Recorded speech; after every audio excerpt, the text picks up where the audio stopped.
네, 오늘 말씀 제목은 전도자가 가져야 할 믿음의 수준이라는 제목으로 함께 말씀을 나누도록 하겠습니다.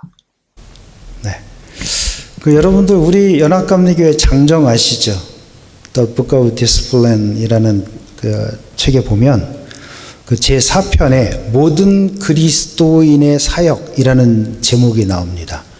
그리고 거기에는 그 제1절에 보면 교회의 사명이 바로 전도와 선교다 이렇게 밝히면서 선교를 해야 하는 이유 그리고 선교하는 과정 이런 것들에 대해서 자세히 설명하고 있습니다. 그 첫 번째 조항이 120조인데 여기에 그 교회의 사명은 세상을 변화시키기 위하여 사람들을 예수 그리스도의 제자들로 삼는 데 있다라고 기록을 하고 있어요. 그러면서 그 다음에 있는 121조에 보면 마태복음 28장 19절에서 20절을 인용하면서 선교가 교회의 가장 중요한 사명이다라는 것을 강조하고 있습니다. 예, 제가 PPT에다가 성경 말씀을 못 집어넣은 것 같아요. 제가 한번 읽어보도록 하겠습니다. 마태복음 28장 19절 20절 너희는 가서 모든 민족으로 제자를 삼아 아버지와 아들과 성령의 이름으로 세례를 베풀고 내가 너희에게 분부한 모든 것을 가르쳐 지키게 하라. 볼지어다 세상 끝날까지 내가 너희와 함께 있으리라. 네, 이 말씀입니다. 앞으로 이 말씀은 될 수 있으면 꼭 외우셨으면 좋겠습니다. 왜냐하면 이게 예수님께서 우리에게 주신 대사명이고 우리가 이것을 지켜야 되기 때문에 그렇죠. 이어서 122조에 보면 선교를 성취하기 위한 과정에서 뭐라고 하냐면 복음을 선포하고 사람들을 찾으며 그들을 교회로 영접하고 모이게 함으로써 라고 아주 구체적으로 명시를 해놓고 있습니다. 그래서 전도가 이 선교에 있어서 가장 기본적이고 근본적인 우리가 해야 될 일이다라는 것을 알려주고 있습니다. 그러면 전도가 무엇일까요? 사실 전도라는 말은 한자말이죠, 그죠? 한자말이고 전할 전자에다가 그 길도자니까 도를 전하는 겁니다. 도라고 하는 것은 다른 도가 아니고 우리 동양에 많은 도가 있지만 그런 도가 아니고 우리 기독교의 도는 바로 구원의 도, 말하자면 구원받는 길, 그거죠. 이 전도라는 말을 그 원래 헬라어로 보면 이게 유앙겔리온이라는 단어입니다. 그리고 그 뜻은 좋은 소식, 말 그대로 복음이에요. 복음, 좋은 소식. 그 동사형이 유앙겔리조라고 해서 좋은 소식을 전하다, 복음을 전하다 이런 뜻입니다. 이 유앙겔리온이 영어로 들어오면서 이반젤리즘이 된 거죠. 전도가 된 겁니다. 그런데 이 좋은 소식이라고 하면 사실은 구원의 소식이라고 하는 내용을 강조하는 거죠. 그죠? 그러다 보니까 이 교리적인 것을 설명하는 것으로 치우치는 경우가 있는 게 사실입니다. 그래서 우리가 전하려고 하는 것은 어떤 교리라기보다는 예수님께서 이 땅에 계실 때 우리에게 행한 일들에 사실은 초점이 맞춰지고 그리고 예수님이 부활하시고 승천하시기까지의 이야기다라고 생각하면 사실은 예수님의 이야기를 하는 동안에 자연스럽게 복음이 전달되는 것이 더 바람직하고 그리고 전달도 더 쉬울 것입니다. 그래서 사실 전도라는 말보다는 예수님의 이야기 아니면 혹은 구원의 이야기 아니면 혹은 회복의 이야기 등등으로 전해주는 것이 훨씬 더 적절한 표현일 것 같습니다. 아무튼 우리가 다른 사람들에게 영혼이 회복되는 이야기 혹은 구원의 이야기 예수님의 이야기를 들려주는 것이 바로 전도라고 생각하면 여러분들 마음속에 있는 약간의 그 부담감 같은 거, 전도에 대한 부담감이나 어려움 이런 것들이 확 줄어들 것 같습니다. 그리고 그 이야기를 듣는 사람들도 마찬가지일 거고요. 그럼 이렇게 구원의 이야기를 전하는 사람은 어떤 마음으로 전하면 좋을까요? 대부분 이 사람을 우리가 꼭 교회로 데려와야겠다. 아니면 내가 당신에게 구원받는 방법을 좀 알려주겠다. 아니면 말 그대로 예수 믿어야 구원받는다. 모두 틀리지는 않죠. 모두 틀리지는 않는데 뭔가 듣는 사람들 마음에 좀 부담이 생길 것 같아요. 그죠? 그래서 저는 오늘 먼저 사도 바울이 오늘 본문을 통해서 우리에게 뭘 말하려고 하는지 한번 간단히 설명을 드리고, 여기에 바울은 아브라함의 믿음의 마지막 단계를 지금 이렇게 제시하고 있거든요. 근데 제가 창세기 말씀을 통해서 이 아브라함의 믿음의 각 단계를 쭉 말씀을 드리겠습니다. 이건 제가 예전에 그 아브라함 그 창세기 설교를 할 때 아브라함의 믿음을 이렇게 쭉 소개하면서 여러분들에게 한번 말씀을 드렸던 내용이라서 다시 한번 들으시면 기억하시는데 더 좋을 것 같습니다. 자, 이것을 들으시면서 이제 여러분들은 무슨 생각을 하셔야 되냐면 여러분들 각자의 믿음의 단계를 한번 생각해 보시기 바랍니다. 나는 지금 아브라함의 믿음의 그 수준 중에서 어느 정도 단계까지 와 있나? 아니면 내가 아브라함과 같은 그 정도 수준까지 와 있나? 이런 거 한번 스스로 한번 생각해 보시면 좋을 것 같습니다. 그리고 마지막으로 우리가 전도에 그러면 이 믿음의 이런 단계 안에서 어떻게 적용해 나갈 수 있는지 말씀을 나누도록 하겠습니다. 오늘 바울이 본문을 통해서 우리에게 하려는 말은 사실 간단합니다. 요약하면 이렇습니다. 하나님의 약속은 율법이 아니라 믿음으로 의롭다라고 하심을 얻은 자들에게 주어졌다. 그리고 아브라함은 아무런 가능성도 없는 그런 상황 속에서 하나님을 믿었다. 이러한 믿음이 아브라함한테는 의로 여겨졌다. 그래서 이것은 예수 그리스도를 믿는 모든 자에게 동일하게 의로 여겨지기 때문에 우리 모두는 믿음의 조상인 아브라함의 믿음을 따라야 한다. 그 얘기입니다. 그게 오늘 지금 쭉 읽은 본문에 말하자면 요약입니다. 그러니까 핵심은 딱 한마디로 말하면 아브라함의 믿음을 따라야 한다. 그겁니다. 근데 사도 바울은 사실 여기서는 아브라함의 스토리는 들려주지 않습니다. 다만 그 이야기가 보여주고 있는 믿음. 그 아브라함의 스토리를 우리가 쭉 다 읽어왔잖아요. 그죠? 근데 그 이야기 속에서 우리는 뭘 찾고 있는 거예요? 아브라함의 믿음을 찾고 있는 건데, 그 아브라함 그 이야기가 보여주고 있는 그 믿음만 지금 사도 바울이 설명하고 있는 겁니다. 그렇지만 우리는 아브라함의 스토리를 통해서 믿음의 단계를 확인해 봐야 됩니다. 그렇게 하려고 하는 겁니다. 왜냐하면 지금 사도 바울이 아브라함의 믿음을 본받으라고 얘기했는데 좀 정확하게 좀 알아야 되니까 말이죠. 자, 그러면 아브라함의 믿음의 단계를 살펴볼 것인데, 아브라함의 이야기가 우리에게 의미 있는 것은 왜일까요? 왜 아브라함의 이야기가 우리에게 의미가 있습니까? 성경에서 아브라함이 우리의 믿음의 조상이라고 하잖아요. 네. 우리 신앙인들에게 있어서 믿음의 조상이니까 닮아야 되겠죠. 그죠? 예. 그리고 또 한 가지는 그 아브라함의 믿음은 율법을 지키고 율법을 행함으로써 얻은 그런 믿음이 그런 것이 의가 아니고 하나님의 약속을 그냥 믿음으로써 하나님께 인정을 받은 것이고, 그래서 그 구원의 기초를 바로 이 믿음으로 세웠기 때문에 아브라함의 이야기가 우리한테 의미가 있는 것이다. 이런 말입니다. 그러나 저는 여러분들이 이 말씀을 통해서 아브라함의 믿음이 어떤 것인지 깨닫는 것도 중요하지만 각자의 삶에서 경험했던 하나님을 만났던 순간들을 기억하시면 좋겠습니다. 그래서 그 기억들을 여러분들이 잘 정리를 하시고, 그렇게 정리하는 동안에 나의 믿음이 지금 어느 정도의 믿음인지를 점검하시게 되고, 그리고 더 큰 믿음의 행보를 걷게 되는 계기도 될 것입니다.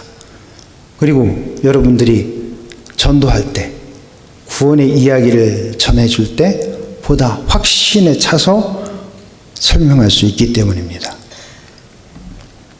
왜냐하면 전도할 때 성경의 이야기를 해도 사실은 듣는 사람들은 잘 몰라요.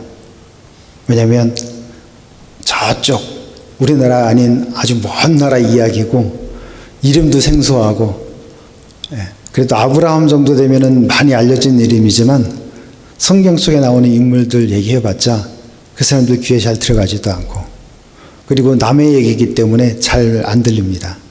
근데 내가 경험한 하나님, 나에게 베풀어 주신 그 하나님의 은혜를 설명하면, 그러면 그때 사람들은 반응을 보입니다. 왜냐하면 내 이야기니까. 바로 당사자이기 때문에 그렇습니다. 자, 우리가 전도자로서 전도를 잘할 수 있는 믿음의 반석이 확실히 섰을 수 있었으면 좋겠습니다. 첫 번째 단계는 순종입니다. 아브라함은 창세기 12장 1절에서 4절에 보면 하나님의 지시에 즉각적으로 순종하는 모습을 보여줍니다. 하나님께서 뭐라고 하냐면 본토 친척 아비 집을 떠나 내가 네게 지시할 땅으로 가라, 이렇게 말씀을 하셨는데, 거기에 아브라함은 왜요? 물어보지도 않고, 싫은데요? 라고 말하지도 않고, 어떻게 거기를 갑자기 가라고 하세요? 라고 질문하지도 않고 그냥 네 하고 순종하고 떠났습니다. 제가 이 말씀을 드릴 때도 말씀을 드렸지만 그 당시에 아주 오래전 옛날이죠. 그 당시에 먼 길을 떠나는 것 자체가 굉장히 위험한 일입니다. 옛날에는 다 각기 오죽하면 같은 성씨가 모여 살잖아요. 한 마을에서 살던 사람들은 그 마을을 떠나본 적이 없는 사람들도 있어요. 미국도 그런 거 같아요. 오랫동안 오래된 그 시골 이런 데 가면은 그 마을에서 나고 자라서 성인이 됐는데 마을을 한 번도 떠나본 적이 없는 사람들이 있어요. 그만큼 굉장히 이 교통이 발달하지 않은 시대였기 때문에 굉장히 사람들이 한 곳에 머물러 사는데 거기에 외지 사람이 들어왔다? 이건 굉장히 비기준 거죠. 그래서 그 사람에 대해서 관심 갖고 누군지 알아보고 위험한 놈은 아닌지, 강도는 아닌지, 도둑은 아닌지 눈을 부릅뜨고 바라보고, 그리고 또 심지어는 그 사람에 대해서 해코지를 할 수도 있고, 혹시 돈 가진 건 없는지, 귀중품 가진 건 없는지, 그런 시대란 말입니다. 자, 그러니까 그런 시대에 먼 길을 떠난다는 건 보통 상식으로는 쉽지 않은 겁니다. 그럼에도 불구하고 아브라함은 하나님과의 관계, 하나님의 말씀이기 때문에 순종하면서 하나님과의 관계를 지켜나간 겁니다. 자, 이거 굉장히 중요한 문제입니다. 우리가 하나님께 순종해야만 그때부터 하나님의 일은 시작이 되기 때문에 그렇습니다. 자, 두 번째 단계는 약속을 의심 없이 받아들이는 단계입니다.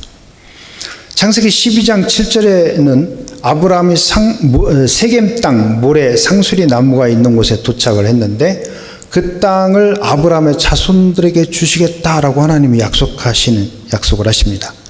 그러니까 아브라함이 그 약속을 믿고 하나님한테 즉시 예배를 드립니다. 제가 읽어보겠습니다. 여호와께서 아브라함에게 나타나 이르시되 내가 이 땅을 네 자손에게 주리라 하신지라 자기에게 나타나신 여호와께 그가 그곳에서 제단을 쌓고, 그런 후에 하나님은 아브라함을 기근을 주고 시험을 하십니다. 그랬더니 아브라함이 애굽으로 내려가죠. 그리고 그 아내를 애굽 왕에게 뺏기는 시험을 또 당합니다. 그런데 아브라함은 모두 실패합니다. 그리고서 하나님께서 그 아내를 다시 찾아오십니다. 이후에 조카 롯하고 지역 다툼을 하게 되는데 여기서 롯에게 먼저 땅을 선택하도록 선택권을 줍니다. 그리고서 하나님을 믿는 믿음을 보여주면서 그제서야 시험에 통과합니다. 자, 그러니까 하나님은 창세기 13장 14절에서 17절에서 눈을 들어서 동서남북을 바라보라 라고 하시면서 보이는 땅을 다 아브라함과 그의 자손들에게 주겠다고 약속을 하십니다. 이게 지금 두 번째 땅에 대한 약속입니다. 이렇게 두 번째 땅에 대한 약속을 받은 아브라함은 두 번 모두 하나님께 예배드리면서 응답을 합니다. 자, 그러니까 이 두 번째 단계에서는 하나님의 약속을 믿으면서 어떤 미래에 대한 불안도 있고 두려움도 있었는데 그런 것들을 다 내려놓게 된 겁니다. 처음에는 그 두려움 때문에 아내를 누이라고 속여서 자기 죽기 싫으니까 아내를 누이라고 속여서 애굽 왕한테 뺏겼는데 하나님께서 그걸 막아주셨죠. 그러한 두려움과 어려움들을 이제는 그것들을 다 내려놓을 수가 있었던 것입니다. 자, 세 번째 단계에서는 인격적인 신뢰입니다. 이 지금까지 이루신 약속에 대해서 인격적인 신뢰가 하나씩 쌓여가기 시작합니다. 그리고서 모든 일에 하나님께서 간섭하시고 도와주신다는 것을 인정하는 그런 믿음이죠. 아브라함이 여기까지 오는 동안 많은 일을 겪었습니다. 처음에 조금 아까 말씀드린 것처럼 본토 친척 아버지 떠나라고 하시고 나중에 도착한 곳에 와서 그 땅을 자손들에게 주시겠다고 두 번이나 약속하셨고 뿐만 아니라 자기 이 자신의 연약함으로 인해서 아내를 애굽 왕에게 뺏길 뻔한 상황에서도 구해주셨고 또 조카 롯이 그 붙잡혀갔던 사건이 있었죠. 예. 그래서 그 조카 롯을 구할 때도 하나님께 지켜주시고 함께 하신 일도 있었고 그것을 또 감사하면서 멜기세덱에게 11조를 드린 일이 있었습니다. 그리고 조금 아까 말씀드린 것처럼 이득을 쫓아가지 않고 조카한테 먼저 땅을 선택하라고 선택권을 주는 등 아주 굉장히 많은 일들이 있었습니다. 그래서 이 세 번째 단계에서는 이러한 사건들을 겪으면서 하나님께서 단순하게 그냥 명령하시고 약속만 하시는 그런 하나님이 아니고 자신을 인도하고 모든 상황에서 보호하시고 그리고 화를 복으로 바꿔주시는 그런 경험을 하면서 하나님이 이런 분이구나. 나를 이렇게 지키시는구나. 내 순간순간마다 하나님께서 나를 이렇게 이끌어 가시는구나. 이런 것들을 직접 경험하고 인격적인 신뢰를 쌓아갔던 단계입니다. 그 다음에 네 번째는 실상적인 믿음 단계입니다. 무슨 말이냐면 히브리서 11장 1절에 보면 뭐라고 되어 있냐면 믿음은 바라는 것들의 실상이요 실제 모습이라는 겁니다. 믿음은 내가 뭔가를 그리고 그것을 믿음으로 바라보면서 하나님께 기도했다고 하면 그것이 눈에 보이는 것처럼 그것이 실제 모습으로 보이는 것처럼 그렇게 믿고 기도를 한다는 겁니다. 그런데 그 보이지 않는 것들이 실제로 내 눈앞에 이루어지는 것, 그것이 바로 믿음이다라고 하는 것입니다. 그래서 이 단계에서는 실상적인 믿음의 단계입니다. 그 전까지는 하나님께서 땅을 주시겠다는 약속도 주시고 자손도 하늘의 별과 같이 그리고 바다의 모래와 같이 많이 주실 것이다 이렇게 축복을 해주셨는데 정작 자신의 뒤를 이을 아들을 안 주셨어요. 계속 주시겠다고 자손을 축복은 해주셨는데 자식을 안 주셨습니다. 그러니까 어떻게 하냐면 사라가 자기 여종 하갈을 들여보냅니다. 그리고 그 하갈을 통해서 아들을 얻으라고 합니다. 옛날에는 그 종을 통해서 얻어도 그 정실 부인의 아들이 됐으니까. 자, 그러니까 하나님께서는 뭐라고 하시냐면은 너는 내 앞에 행하여 완전하라. 이렇게 말씀하십니다. 쉽게 말하면 완전하지 않았다는 거죠. 아브라함이 완전하지 못했습니다. 하나님께서 이 말씀을 하신 것은 하갈에게서 얻은 이스마엘을 얻은 것은 아브라함이 믿음의 약함을 보인 겁니다. 그러면서 이스마엘은 너의 후손이 되지 않을 것이고 너의 씨는 따로 주시겠다고 말씀하십니다. 결국 자신의 힘으로는 아무것도 할 수 없는 나이 99세가 되니까 하나님께서 말씀하시기를 내년 이맘때 아들을 낳을 것이다. 그때서 약속을 주십니다. 그리고 아브라함의 이름도 여러 민족의 아버지라는 이름으로 아브라함으로 바꿔주십니다. 그리고 하갈을 통해서 이스마엘을 얻은 것은 하나님을 완전히 믿지 못하고 자기 능력으로 후손을 보려고 했던 그런 어리석은 행동임을 깨닫도록 하시기 위해서 할례를 주십니다. 할례를 시킵니다. 이렇게 아브라함의 믿음을 더 굳건히 하신 후에 그 다음에 하나님께서 이삭을 주시겠다 약속을 하신 겁니다. 그렇기 때문에 이 네 번째 단계의 믿음은 사실 아브라함이 직접 얻은 믿음이 아니고 하나님이 이끌어 주신 믿음입니다. 아브라함은 실패했어요. 그래서 하나님께서 너는 내 앞에 완전하라 라고 말씀하신 겁니다. 자, 아브라함의 자신의 힘으로 자손을 보려고 했던 것은 실패였지만 하나님이 아무 소망 없는 아브라함과 사라에게 찾아오셔서 바라는 것의 실상인 아들, 아직 눈에 보이지 않고 잡히지 않는 그 아들을 내년 이맘때쯤 주시겠다라고 소망을 주십니다. 그러면서 아브라함의 믿음을 끌어올려 주신 것이죠. 자, 그 다음에 다섯 번째 단계는 뭐냐면 생명과 창조의 하나님에 대한 믿음입니다. 이 단계는 바울이 오늘 본문 17절에서 말씀한 것과 같이 바울은 지금 풀어서 말씀하고 있습니다. 죽은 자를 살리시고 없는 것을 있게 하시는 그런 믿음입니다. 그리고 19절에서는 뭐라고 얘기하냐면 자기 몸이 죽은 것 같고 사라의 태가 죽은 것 같음을 알고도 믿음이 약해지지 않았다. 이렇게 말하고 있습니다. 그렇죠. 나이 99세인데 더 이상 자손을 번식할 능력이 없습니다. 그러니까 죽은 것과 마찬가지예요. 사라의 태도 벌써 끝난 지 한참 지났습니다. 그러니까 죽은 몸이에요. 그런데도 죽은 것 같음을 알고도 믿음이 약해지지 않았다. 그러니까 그때 와서 하나님께서 말씀하신 그 믿음을 붙잡았다는 겁니다. 아무것도 없는 상태에서 아들 이삭을 얻는 경험을 하면서 아브라함은 그제서야 하나님이 창조의 하나님이다라는 것을 그제서야 깨닫게 된 겁니다. 자기 몸에 죽은 것 같은 상태를 회복시켜서 생명의 하나님이다라는 것을 깨닫게 된 거고. 자, 그리고 나서 아브라함은 또 한 번 죽은 자를 살리시는 하나님을 경험을 합니다. 그것이 언제냐면 바로 이삭을 하나님께 바치는 경험입니다. 하나님이 아브라함에게 이삭을 바치라고 했을 때 아브라함은 실제로 이삭을 바치려고 했어요. 새벽부터 짐 꾸리면서 이삭을 데리고 나갔을 때 아무런 말도 하지 않았어요. 왜냐하면 잘못 말하면 도망갈 수 있으니까. 말도 하지 않고 그냥 제사 드릴 것만 묵묵히 챙겨서 이삭과 함께 새벽길을 떠납니다. 그랬더니 이삭이 궁금하니까 나중에 가다가 물어보잖아요.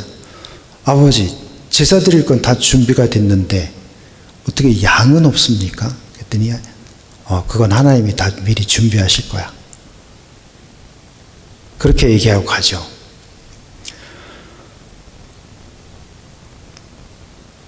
그가 어떤 결심으로 그같이 행동했는지는 우리가 그런 상황들을 보면 다 알 수가 있는 겁니다. 따라서 그한테 있어서 아브라함한테 있어서 이삭은 이미 그때 죽었습니다. 아브라함의 마음속에서는 이미 그 아들 이삭은 죽은 아들입니다. 왜냐하면 하나님께서 바치라고 했으니까. 바치면 칼로 쳐야 될 거 아닙니까? 불을 놔야 될 거 아닙니까? 그걸 생각하면 이 아들은 이미 죽은 겁니다. 그런데 아브라함이 무슨 생각을 했을까요? 자기가 100세 돼서 도무지 아들을 낳을 수 없는 상황인데 하나님이 주신 아들이에요. 그 아들을 낳았어요. 그런 아들을 하나님이 그렇게 친히 상속자로, 그것도 상속자로 주신 아들이잖아요. 딱 하나밖에 없는. 그런데 그 아들을 그렇게 허무하게 데려가신다? 우리가 생각할 때 상식적으로 이치에 맞지 않잖아요. 그 아브라함은 두 가지 생각이 있었을 겁니다. 나는 하나님이 바치라고 했으니까 바칠 거야. 또 바치면 죽은 거잖아요. 그래도 하나님은 살리실 거야 라는 믿음이죠. 그러니까 이거는 생명이 죽었는데 살리시는 분, 생명의 하나님인 겁니다. 없는 것을 있게 하시는 하나님, 무에서 유를 창조하는 하나님, 그러니까 창조주 하나님인 거죠. 그 다음에 또 한 가지 생각은 뭐냐면, 하나님이 정말 이 아들을 내 상속자로 주셨고 죽게 하지 않으실 거면 분명히 양을 예비하셨을 거야. 그 둘 중에 하나일 거야 라고 생각했을 겁니다. 그렇지 않으면 만약에 이 아들을 죽여서 바친다고 하면 하나님이 이 아들을 왜 주셨겠을까요? 그 생각까지 했겠죠. 그러므로 그의 마음속에 있는 이삭은 이미 죽은 것입니다. 이삭을 바치는 경험은 아브라함에게 있어서는 이미 죽은 자를 살리는 경험입니다. 그러므로 다섯 번째 단계의 믿음은 이제 하나님께서 우리 인생의 생명을 주관하시는 하나님이시고, 그리고 없는 것에서부터 새로운 것을 만들어내는, 무에서 유를 창조하는 창조주 하나님이라고 하는 신앙이 확고하게 자리 잡은 그런 믿음의 단계라는 겁니다. 지금까지 우리가 아브라함의 신앙의 단계를 간략히 살펴봤는데, 사도 바울은 이 앞의 단계를 모두 건너뛰고 최종적인 지금 마지막 단계인 생명과 창조의 하나님을 믿는 신앙을 소개하면서 그 신앙을 가진 사람이어야 하나님께서 그것을 의로 여기신다라고 하는 겁니다.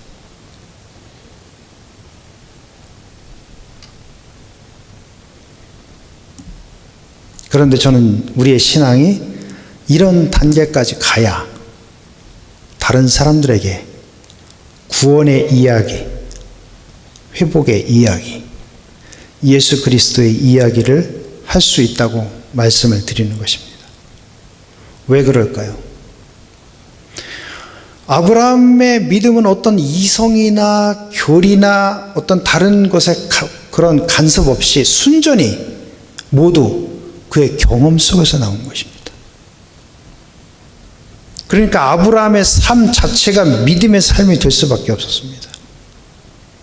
그렇게 경험한 이후에는 그의 모든 삶의 행보 자체 하나하나가 다 하나님을 믿는 삶이었던 거죠. 그리고 그 믿음의 삶이라는 것을 더 깊이 생각하면 그것은 하나님을 경외하는 신앙입니다. 다시 말해서 하나님을 두려워하는 신앙이죠. 그래서 하나님을 경외하는 사람은 율법이 따로 필요 없습니다. 왜냐하면 하나님께서 지켜보고 계신다는 것도 알고, 하나님이 얼마나 무서운 분이라는 것도 알고, 반면에 그렇지만 하나님은 나를 사랑하셔서 나를 지켜주시고 보호하시고 인도해 주시는 그런 하나님이다 라는 것을 알 수 있기 때문에, 경험들을 통해서, 그렇기 때문에 하나님께서 그의 믿음을 의롭다 라고 인정해 주시는 겁니다.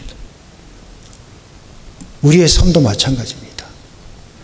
우리에게 하나님을 경외하는 믿음만 있으면, 그러면 늘 우리가 하나님을 두려워하고 하나님을 의식하면서 살기 때문에 우리도 믿음의 삶을 살 수밖에 없죠. 그렇게 살면 그런 모습을 하나님께서 의롭다라고 여겨줄 것입니다.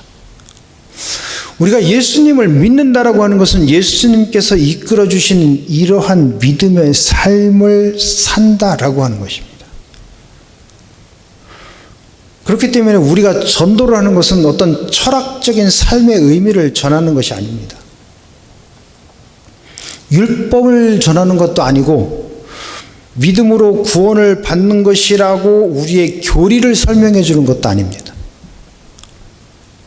전도라고 하는 것은 내가 사는 삶 속에서 내가 이러한 일들을 겪었고 이런 상황 속에 있었는데 내가 하나님의 말씀을 듣고 읽고 깨닫고 하나님께 기도하고 하나님께 나아갔더니 하나님께서 이렇게 해 주셨더라라고 하는 그 자신의 신앙 간증이 담겨있는 이야기가 그 이야기를 전해주는 것이 바로 전도인 것입니다.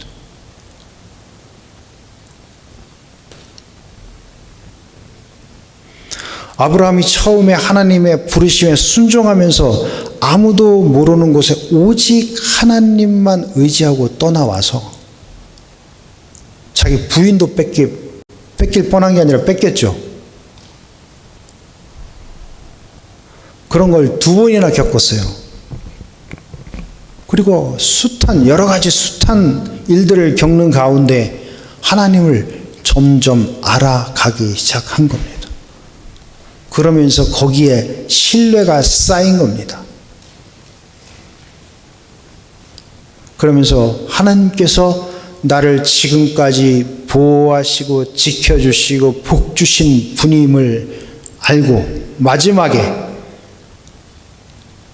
하나님은 생명까지도 죽은 생명까지도 살리시는 생명의 하나님이구나 라는 것을 깨닫고 없는 것에서부터 무에서부터 유 있는 것을 창조하시는 그런 창조의 하나님이다 라고 하는 것을 깨달아서 그런 단계까지 올라가게 됐던 겁니다. 그리고 나서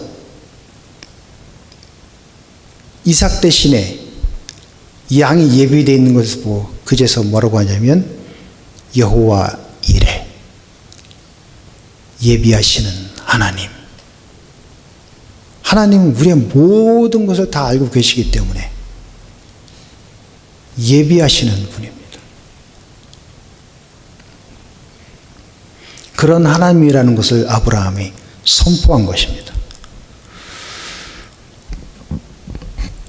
그러므로 우리가 전도한다고 하는 것은 그 여호와 이레 하나님을 사람들에게 알려주는 겁니다. 선포하는 겁니다. 내 삶에 역사하셨던 그 하나님이 어떤 하나님인지 얘기해 주는 겁니다. 그런데 중요한 것은 전도자인 내가 하나님의 살아계심을 한 번도 경험해 본 적이 없다면 어떻게 전합니까? 성경에 나와 있는 얘기만 남들이 한 얘기만 할 수밖에 없잖아요. 혹은 내가 기도를 하긴 했는데 그게 이루어진 것 같기도 하고 아닌 것 같기도 하고 사람들은 이거 하나님이 해주셨다고 하는데 내가 보니까 다른 사람이 나를 도와주는 건데 이게 사람이 도와준 건지 하나님이 해주신 건지 긴가민가 하면서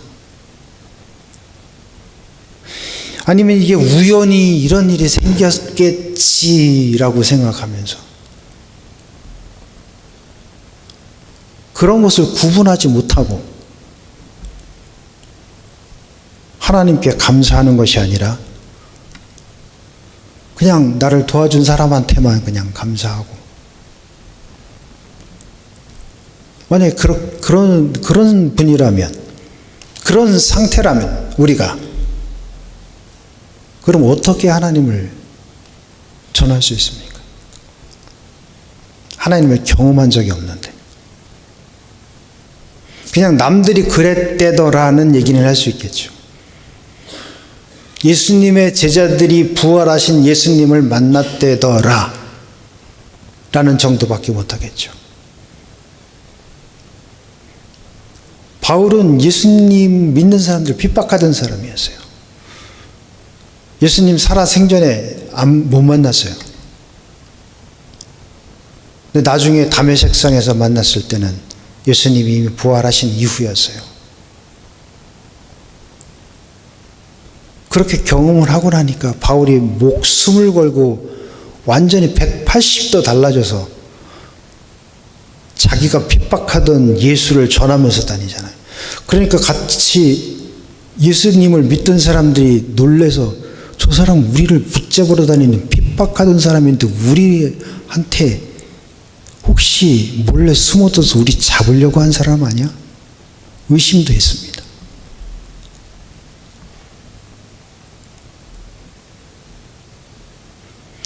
중요한 것은 우리가 그러한 하나님을 경험하지 못하면 아브라함과 같이 제일 먼저 순종으로 나아가서 그 순종을 통해서 하나님을 만나고 경험하면서 그때로부터 하나님이 우리의 삶을 인도하시고 지도하시고 이끌어 주신다는 것을 경험하지 못하면 우리는 하나님의 말씀을 전할 수가 없습니다.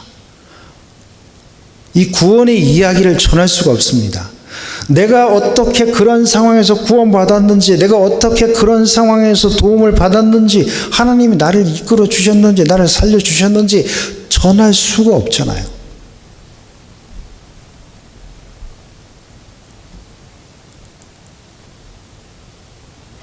저를 신학 공부하도록 이끌어 주신, 그리고 모든 지원을 아끼지 않으셨던 저희 목사님께서 늘 예배 때마다 성도들에게 이렇게 외우라고 시키셨습니다. 내가 믿는 하나님은 죽은 자를 살리시고 없는 것을 있게 하시는 여호와 이레의 하나님. 오늘 말씀 속에 나와 있는 다 이야기죠. 그 목사님이 너무나 탁월하십니다. 이걸 딱 요약해서 이렇게 매주 성도들한테 큰 소리로 따라하라고 하시면서 내가 믿는 하나님은 죽은 자를 살리시고 없는 것을 있게 하시는 여호와 이레의 하나님, 이렇게 시키셨습니다. 여러분도 한번 따라해 보시기 바랍니다. 따라하시겠습니다. 내가 믿는 하나님은 죽은 자를 살리시고 없는 것을 있게 하시는 여호와 이레의 하나님. 아멘. 우리의 신앙이 여기까지 자라야 하고 그 신앙이 살아있는 경험으로 이루어져야만 우리의 삶이 역동적인 힘이 생기고 그런 상태가 되어야 그때부터 하나님의 역사를 이루는 하나님의 동역자들이 될 수 있는 것입니다. 하나님을 한 번도 경험해 보지 못했다면 기록하세요. 먼저 기도를 기록하세요.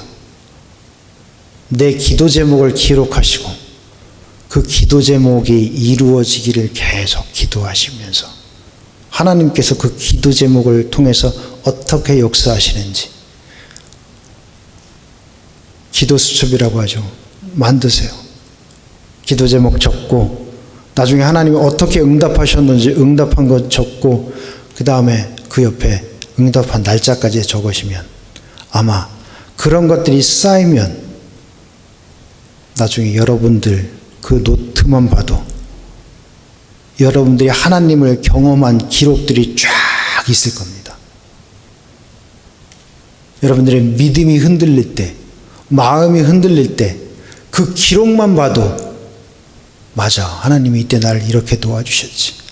맞아, 하나님이 나를 그때 이렇게 인도하셨지. 내가 이렇게 어리석게 행동했었는데 하나님이 이걸 이렇게 바꿔주셨지. 라고 하는 것들을 그 기록을 통해서 여러분들이 알 수가 있게 되고 그런 기록들이 쌓이면 다른 사람들에게 증거할 수 있게 됩니다. 그게 전도입니다. 여러분들에게 나가서 교리를 전하라고 하는 것이 아닙니다. 그렇게 교리 전해봤자 듣는 사람 아무도 없습니다. 바라기는 우리 모두 각자의 삶에서 만난 하나님의 은혜와 역사하심을 정리하고 기록하고 기억하면서 준비하셨다가 그것이 기초가 돼서 기도 전도 대상자를 만나게 되면 자연스럽게 그 이야기, 구원의 이야기, 여러분이 회복된 이야기를 해주시기 바랍니다. 그리고 그것이 진정한 전도가 된다는 것을 기억하시기 바랍니다. 기도하시겠습니다. 사랑의 주님, 오늘 아브라함의 믿음의 단계를 다시 한번 생각해 보았습니다. 우리의 믿음의 마지막 단계인 생명과 창조의 하나님, 죽은 자를 살리시고 없는 것을 있게 하시는 여호와 이레의 하나님이심을 믿는 자리에까지 우리가 이르도록 우리 모두를 이끌어 주시옵고 날마다 믿음의 경주를 할 수 있도록 우리를 도와 주시옵소서. 사랑하는 예수 그리스도의 이름으로 기도하옵나이다. 아멘.